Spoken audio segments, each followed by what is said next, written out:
আসসালামু আলাইকুম। আমি এখন আছি ময়মনসিংহ নগরীর টাউন হল মোড়ে। টাউন হল মোড় থেকে প্রায় 1 কিলোমিটার দূরে অবস্থিত এস্ট অ্যান্ড হেরিটেজ রিসোর্ট। সেই রিসোর্টে আজকে আপনাদেরকে নিয়ে যাব এবং টাউন হল মোড় থেকে কিভাবে যাবেন সেগুলো আপনাদের মাঝে তুলে ধরবো। সেই রিসোর্টটির চারপাশে রয়েছে প্রাকৃতিক নানান সৌন্দর্য এবং ব্রহ্মপুত্র নদীর পাড়েই যে রিসোর্টটি গড়ে উঠেছে। চলুন তবে আজকের যাত্রা শুরু করা যাক।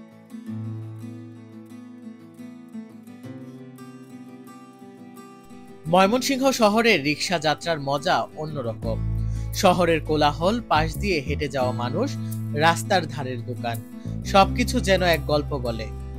রিক্সা করে ধীরে ধীরে এগিয়ে যাচ্ছি নৌকার ঘাটের দিকে। রাস্তায় বাতাসে একটা আলাদা প্রশান্তি আছে, যেটা কেবল আমাদের ময়মনসিংহেই পাওয়া যায়। শহরের প্রধান প্রধান সড়ক প্রদক্ষিণ করে আমরা ছুটে চলেছি আমাদের আজকের গন্তব্যের উদ্দেশ্যে। আজকে আমার সফর সঙ্গী হয়েছিল আমার ভাগিনা রাফিন। ওকে নিয়েই ময়মনসিংহের চারপাশের প্রাকৃতিক সৌন্দর্য উপভোগ করতে করতেই ছুটে চলেছি।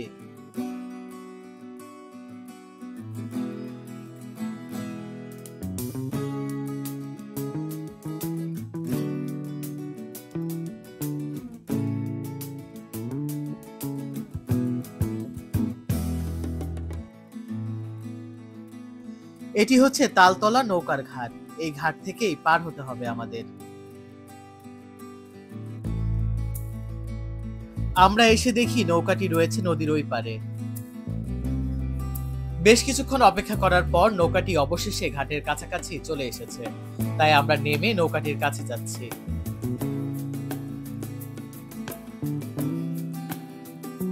এই রিসোর্টে যেতে হলে অবশ্যই আপনাদের নৌকা পার হতে হবে। আমাদের কাছে নৌকা ভাড়া রেখেছিল জনপ্রতি 20 টাকা।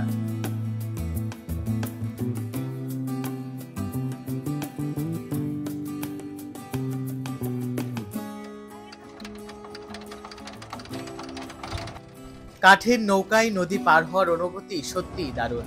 নৌকার হালকা দোল, বাতাসের ছোঁয়া, নদীর উপর সূর্যের আলো, মনে হয় শহরের কোলাহল ফেলে প্রকৃতির কোলে এসে পড়েছে। নৌকা পার হয়ে চলে এসেছি এই পারে। আমি যে সিলভার ক্যাসেল রিসোর্টটি আছে ময়মনসিংহ শহরের, সেই রিসোর্টের পাশে যে ঘাটটি আছে সেই ঘাট দিয়ে পার হয়েছি। ঘাট থেকে কিছুটা উপরে আসলেই দেখা মিলবে তাদের রিসোর্টের একটি বিলবোর্ড। এখানে তাদের নাম্বার সহ বিভিন্ন দিক নির্দেশনা দেওয়া আছে। নদীটা পার হয়েই আমি আর আমার ভাইনা আমরা দুজনে মিলে হাঁটতে শুরু করেছি রিসোর্টের উদ্দেশ্যে। আমি যতদূর জানি, আমি আগেও এসেছি, ঘাট পার হওয়ার পর প্রায় 5 মিনিট হাঁটলেই একদম রিসোর্টে পৌঁছে যাওয়া যায়। তো আপনারা যারা রিসোর্টে রুম বুক করবেন তারা হয়তো বা সার্ভিস পাবেন, তাদের রিসোর্টের অটো আছে, অটো এসে আপনাদেরকে নিয়ে যাবে। তো যারা এমনিতেই ঘুরতে আসবেন আপনাদেরকে এইটুকু পথ হেঁটেই যেতে হবে। রিসোর্টের গেট দিয়ে ঢুকতেই ডান পাশে রয়েছে টিকিট কাউন্টার, যেখান থেকে আপনাদের টিকিট কাটতে হবে। জনপ্রতি টিকিটের মূল্য পড়বে 50 টাকা।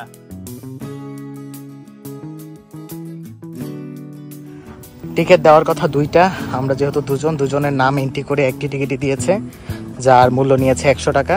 তো আমরা টিকিট কেটে ভিতরের দিকে যাচ্ছি। ভিতরে ঢোকার পরই চোখে পড়লো সুন্দর একটি রেস্টুরেন্ট আর ঝুলন্ত একটি ব্রিজ, যেটা পার হয়ে রিসোর্টের ভিতরে যেতে হয়।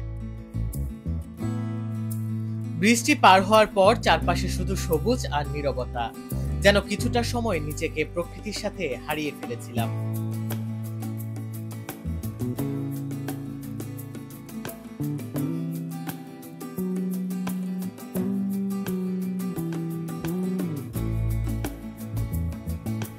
রিসোর্টের ভিতরে যেটা আমার সবচাইতে বেশি ভালো লেগেছে সেটা হলো এখানকার কটেজগুলো। দেখতেই দারুণ সুন্দর, কাঠ আর আধুনিক ডিজাইনে এগুলো তৈরি করা হয়েছে। ভেতরে এয়ার কন্ডিশন, সুন্দর লাইটিং আর ব্যালকনি থেকে নদীর দৃশ্য দেখা যায়।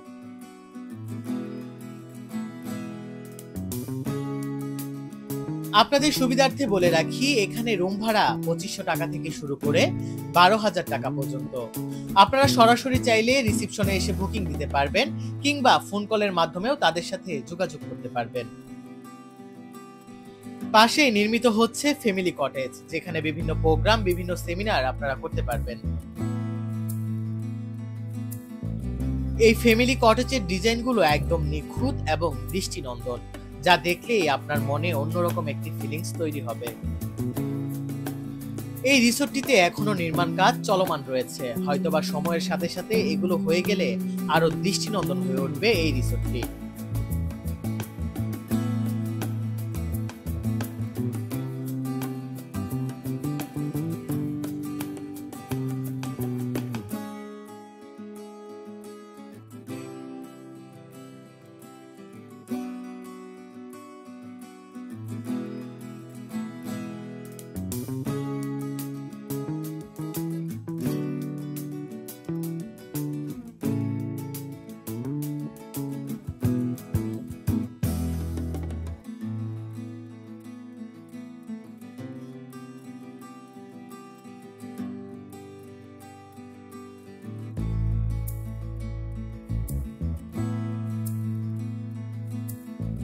যারা শহরের কোলাহল মুক্ত শান্ত পরিবেশে প্রাকৃতিক পরিবেশ উপভোগ করতে চান এবং একাকী কিছু সময় উপভোগ করতে চান, তারা চাইলেই এই রিসোর্টটিতে চলে আসতে পারেন। এই রিসোর্টটিতে এসে নিজের পরিবার নিয়ে কিছুটা সময় কাটাতে পারেন।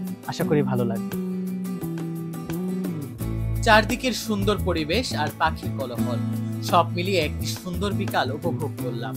আমার কাছে সত্যিই ভালো লেগেছে এই রিসোর্টটি।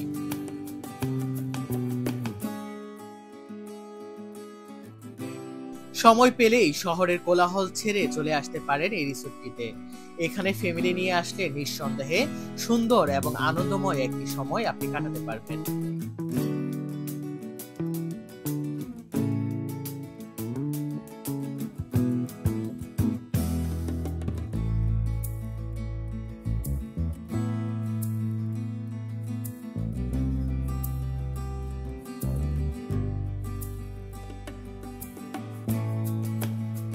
এটিই হচ্ছে রিসোর্টের রিসিপশন। এখান থেকে আপনারা বিভিন্ন কটেজ বুক করতে পারবেন।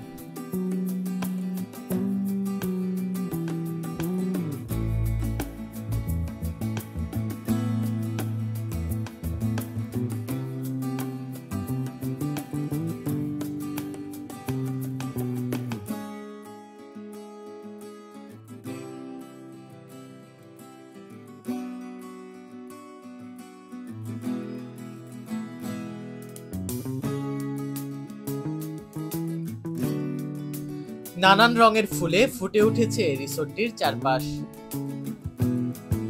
এগুলো হচ্ছে লাক্সারিয়াস কটেজ। এগুলো নিতে গেলে সাধারণ কটেজের চাইতে কিছুটা দাম আপনাদের বেশি পড়বে।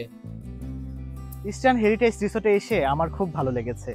আমি বিকালে এখানে এসেছি, চারদিক ঘুরে দেখলাম এবং চারদিকের যে প্রাকৃতিক সৌন্দর্য এবং যখন সন্ধ্যা ঘনিয়ে আসে মানুষের যে উপস্থিতি সত্যি মনোমুগ্ধকর। যারা এখনো এই রিসোর্টটিতে ঘুরতে আসেননি, আপনারা খুব দ্রুত এই রিসোর্টটি ভিজিট করে ফেলেন। আশা করি আপনাদের সত্যিই খুব ভালো লাগবে। প্রায় সন্ধ্যা নেমে এসেছে, তাই তো রিসোর্ট থেকে বের হয়ে আমরা চলে এসেছি রেস্টুরেন্টে। এখন রেস্টুরেন্টে হালকা কিছু খাবো, কারণ ঘুরতে ঘুরতে আমাদের ক্ষুধা লেগে গিয়েছিল। এই রেস্টুরেন্টটির চারপাশের পরিবেশ দারুণ ছিল। আমরা ধীরে ধীরে এগিয়ে যাচ্ছি খাবার অর্ডার করতে। সামনে গিয়ে পেয়ে গেলাম মেনু কার্ড। দেখছি কি কি খাবার পাওয়া যায় এই রেস্টুরেন্টে। খাবার অর্ডার করার সময় উনি আমার কাছে টিকিট চাচ্ছিল, যে টিকিটটি আমি রিসোর্টে ঢোকার সময় কেটেছিলাম।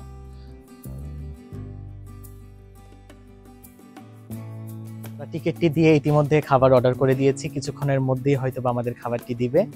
দেওয়ার পরে আমরা খাবো, খাওয়ার পর বাড়ির উদ্দেশ্যে রওনা দিব। রেস্টুরেন্টের পরিবেশটাও ছিল খুব শান্ত। পরিবারের সাথে কিংবা বন্ধুর সাথে বসে খাওয়ার জন্য একদম পারফেক্ট জায়গা।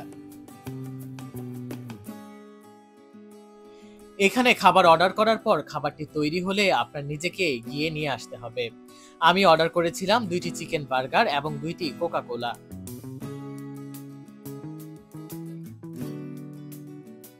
আমি সানি হাসান, আজকে বিদায় নিচ্ছি এই ভিডিও থেকে। দেখা হবে অন্য কোনো ভিডিওতে, অন্য কোনো নতুন গন্তব্যে। সে অবধি আপনারা ভালো থাকুন, সুস্থ থাকুন। আর অবশ্যই ভয়েস অফ সানি ইউটিউব চ্যানেলটিকে সাবস্ক্রাইব করে দিবেন এবং ভয়েস অফ সানি ফেসবুক পেজটিকে ফলো দিয়ে রাখবেন। আল্লাহ হাফেজ।